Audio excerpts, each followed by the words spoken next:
Hola chicos, ¿cómo están? ¿Qué tal? Espero que se encuentren bien de salud, que es lo más importante hoy en día.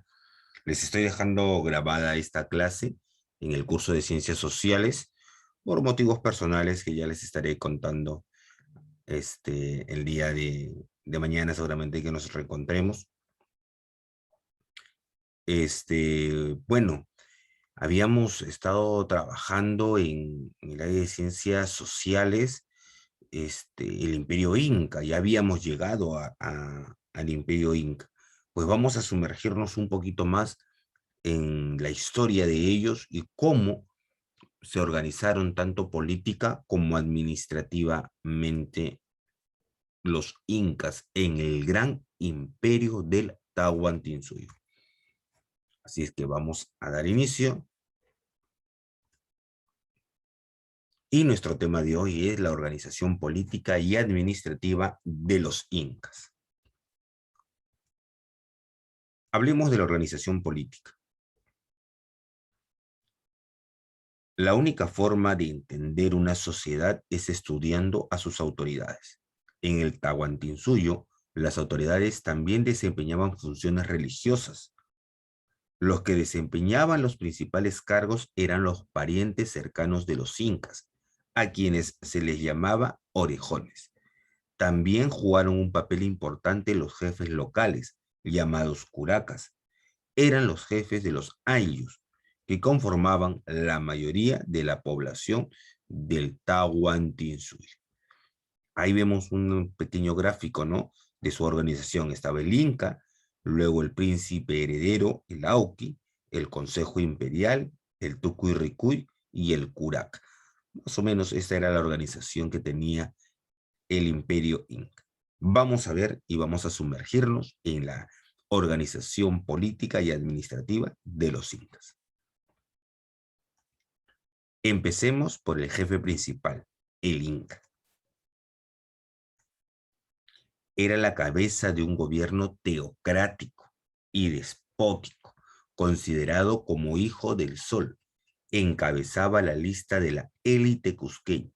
Debido a que era un ser sagrado, su traslado se hacía dentro de un ritual de desplazamiento que iniciaba con gente que limpiaba el camino, quitando las pajas y barriendo el suelo por donde pasaría.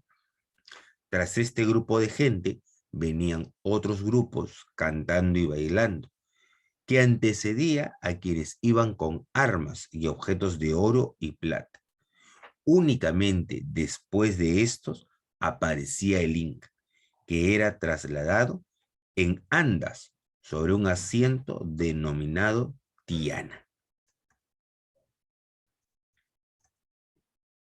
Finalmente, luego del Inca, la columna se repetía exactamente al revés, aislando así a este de cualquier contacto con el mundo común. Era considerado señor de la tierra y ordenador del mundo. Así convertía en sagrado todo objeto que entraba en contacto con él. El título de Zapa Inca reforzaba la idea de que él era el único señor existente sobre el mundo. Fue considerado una suerte de modelo o arquetipo. Los pobladores creían que el Inca era un generoso divulgador o donador de productos alimenticios necesarios para la economía andina, tales como el maíz y la coca. Se le consideraba un constructor que hacía que los cerros se convirtieran en campos de cultivo y que se trasladaba el agua a lugares donde parecía imposible obtenerla. Se creía que era capaz de construir rápidamente andenes o canales de riego para los ayllus que se aliaban con el Estado cusqueño, dada la gran cantidad de mano de obra de la que disponía. Era el máximo, la máxima autoridad. El Inca para ellos era un dios. Es por eso que él ordenaba y se hacía. Y lo que podemos recopilar en esta pequeña historia es que el Inca Podía hacer andenes, caminos, canales de regadío con mucha rapidez porque tenía mano de obra disponible a todas horas y gran cantidad. Actuando, el Inca también actuaba como mediador, era quien mantenía el equilibrio en las relaciones entre los hombres y los dioses, y quien resolvía los conflictos que se suscitaban entre los diversos pueblos. Solo así era posible el funcionamiento del Tahuantinsuyo. Contraía matrimonio con mujeres de los diversos ayllus, y de esta forma él y el ayllu de la mujer quedaban convertidos en parientes y obligados a ayudarse mutuamente, dentro de lo que fue la práctica de la reciprocidad andina. Aplicando el principio de dualidad, se puede postular la existencia simultánea de dos incas en el gobierno. Existió un correinado que hizo que el Cusco estuviera siempre gobernado por un Inca Anan y otro Urin. Anan y Urin no correspondieron a dos dinastías de incas como lo entendieron los cronistas. Cuando Betanzos narra la fundación del Cusco, Manco Cápac y Ayar Auca representan al Inca Anan y al Inca Urin. Es posible encontrar muchas informaciones que hacen referencia a esta idea de correinado. El Inca Anan estaba vinculado con las actividades guerreras encargados del orden y la expansión, y el Inca Urin se encargaban del mantenimiento del equilibrio entre los hombres y los dioses. Bien, como lo habíamos visto nosotros en la clase anterior, había el concepto, ¿no?, de Anan Cusco y Urin Cusco, los de arriba y los de abajo, pero otros cronistas como Betanzos dicen que no eran tanto dos dinastías, sino que era una sola, pero que habían dos incas que siempre gobernaban el Tahuantinsuyo. Puede ser una versión muy creíble porque, como lo vemos también, el Tahuantinsuyo era inmenso hasta el punto que se dividió en 4 suyos. Recuerden que el Tahuantinsuyo abarcó parte de lo que hoy es Colombia, Ecuador, Brasil, Bolivia, Argentina, ¿no?, Chile. Entonces, cabe la posibilidad de que esta teoría de dos incas sea muy cierta. Siempre es un misticismo el trabajo de la historia del Perú. Vamos con el segundo ser importante dentro de la cultura inca, el Auqui. Los españoles creyeron que existía un solo inca en el poder y pensaron que, como en Europa, había un príncipe heredero llamado Auqui que debía gobernar el Tahuantinsuyo después de la muerte del inca reinante, quien generalmente era el hijo mayor. Pero aquí no funcionó el criterio de que el hijo mayor se convertía en inca. Solo lo hacía aquel Auqui que demostraba habilidad para gobernar. Los cronistas están llenos de casos en los que los Auqui jamás llegan al poder y en que otros hijos del Inca terminan asumiendo el mando. Para familiarizarlo con las funciones de gobierno, se instituyó el correinado, que serviría para que el Auqui conociera las labores de gobierno y también para poder determinar si el candidato elegido era apto para suceder a su padre. ¿Ven? Entonces, el Auqui no solamente era el hijo mayor, no dependía de eso, dependía mucho de la cualidad que tuviese el hijo. Y es por eso que existía un correinado, para que él vaya viendo cómo se maneja el imperio. Esa era la forma de cómo se administraba el Tahuantinsuyo. El Tahuantinsuyo Kamachic era el Consejo Imperial. Su sede era la ciudad del Cusco y su misión era asesorar al Inca en asuntos de gobierno. Estaba integrado por los jefes de cada uno de los suyos, los apocunas o suyuyup apus. el Apuchik o Guamani. El halcón era el gobernador o virrey de una provincia, vamos a llamarlo así. Generalmente era un familiar del Inca. Tenía funciones militares, económicas, administrativas, civiles y penales. Su función principal era mantener el orden dentro de su jurisdicción. Bajo su mando estaba el superintendente de puentes, Shaka Kamayoc. Chicos, como podemos darnos cuenta hasta el momento, la organización del imperio del Tahuantinsuyo no era solamente el Inca. Él daba potestades a más personas, ¿no? Por ejemplo, en este caso, al Punchik, que era como un gobernador. Entonces, siempre el gobierno del Tahuantinsuyo estuvo supervisado por alguien.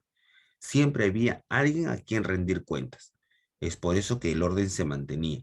Si lo asociamos un poquito hoy a nuestra realidad, se asemeja a algo, ¿no? El presidente, los presidentes regionales, los alcaldes, los gobernadores, es este, un pirámide de poder. El Tucuy Ricuy. ¿Quién era el Tucuy Ricuy? Se traduce como el que todo lo ve. Era el inspector, el veedor, el visitador imperial. Cada año visitaba los lugares bajo su jurisdicción para recoger el tributo, casar a las parejas, Huaymicoco, ejercer como juez criminal, Taripa Camayoc, visitar las obras públicas y supervisar las labores de los curacas, a quienes podía castigar si no cumplían con sus funciones. ¿Se dan cuenta? Siempre había alguien a quien rendirle cuenta. No todos rendían cuenta directamente al Inca, ¿no? En este caso, los curacas estaban sometidos a la supervisión del Tucuy Ricuy. Así es que muy importante ver esta organización como un ejemplo. Siempre hay que delegar funciones para que todo funcione bien. Es igual en casa. En casa también se debería delegar funciones. Un hijo hace tal cosa, un hijo barre, el otro hijo lava los servicios, el otro hijo plancha la ropa, el otro ordena las cosas. Siempre es bueno organizarse. La organización es muy importante para que todo funcione. Un ejemplo claro nos los están dando los incas. El curaca. Eran los jefes de los ayllus. Existieron desde muchos antes de la época de los incas en el Cusco. Los mismos incas fueron antes de su expansión únicamente curacas del Cusco. Con la expansión de los incas sobre los diferentes ayllus, el poder de los curacas se mantuvo casi sin variaciones y siguieron siendo elegidos entre los miembros de los ayllus. Los incas sabían que una de las formas de mantener su poder era respetando a las autoridades locales.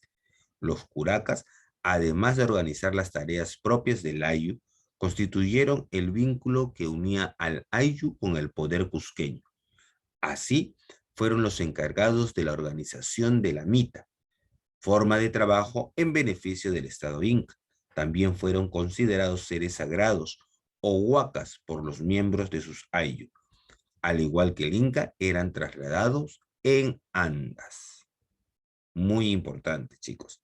Muy importante, nuevamente, hacer hincapié en la organización. ¿Qué tan bien organizados fueron? Nunca dejaron a ninguna población sin un gobernante. Vamos a la organización ahora administrativa. Esa fue su organización política. Vamos a ver cómo administraron el Tahuantinsuyo. Parte de su organización administrativa eran los chasquis.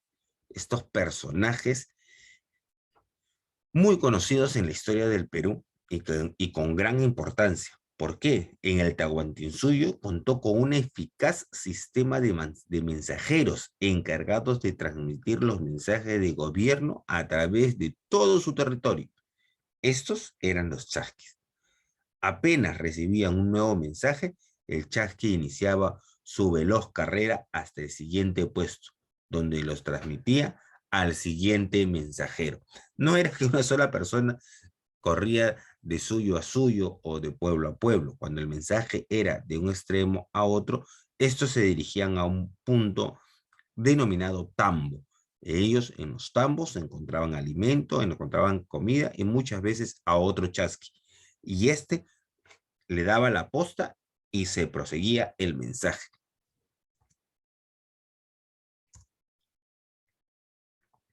Hubo una organización decimal. ¿Por qué decimal? Veamos. Mire,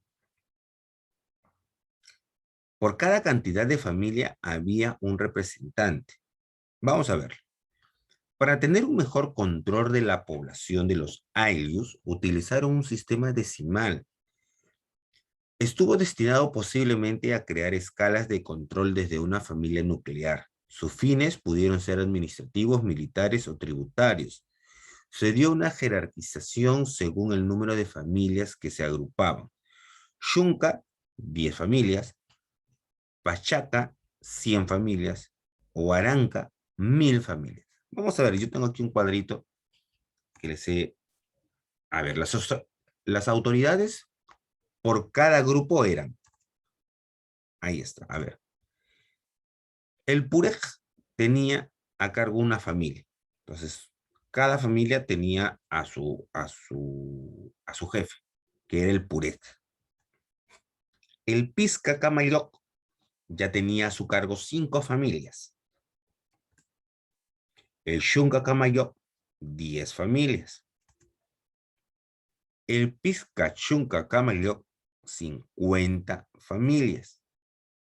El Pachaca Camayoc, 100 familias. El Pisca Pachaca Camayoc, 500 familias. El Huaranca Camayoc, 1000 familias. El Pisca Huaranca Camayoc, 5000 familias.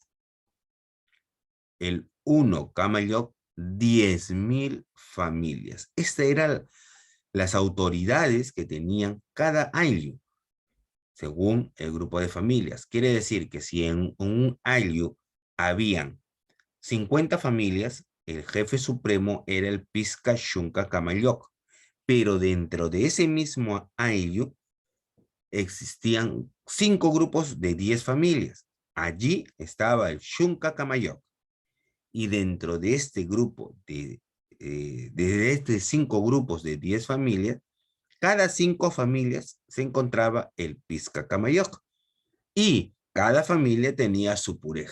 Entonces, como se dan cuenta, chicos, era administrativamente siempre había un responsable de un grupo de personas.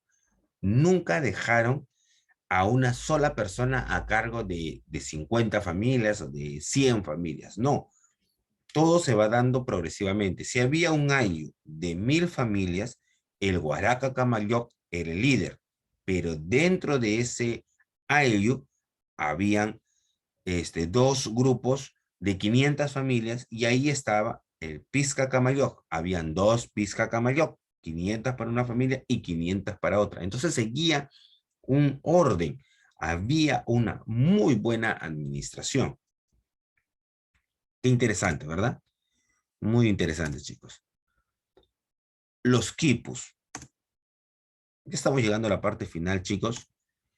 Y ahí están, ¿no? Fue un instrumento de contabilidad utilizada para la administración del Estado incaico.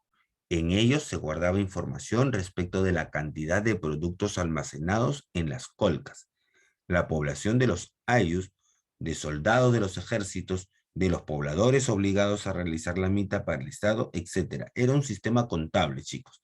Se conformaban por un sistema de cuerdas, con una cuerda principal de la cual se derivaban muchas cuerdas secundarias. Estas últimas eran de diverso color, tamaño y grosor, y cada cierto espacio se colocaban nudos. Era un sistema que ellos tenían para poder ser ordenados. Nuevamente, chicos, nuevamente el orden, la administración, la organización, muy importante para el sostenimiento de este gran imperio, el imperio del Tahuantinsuyo.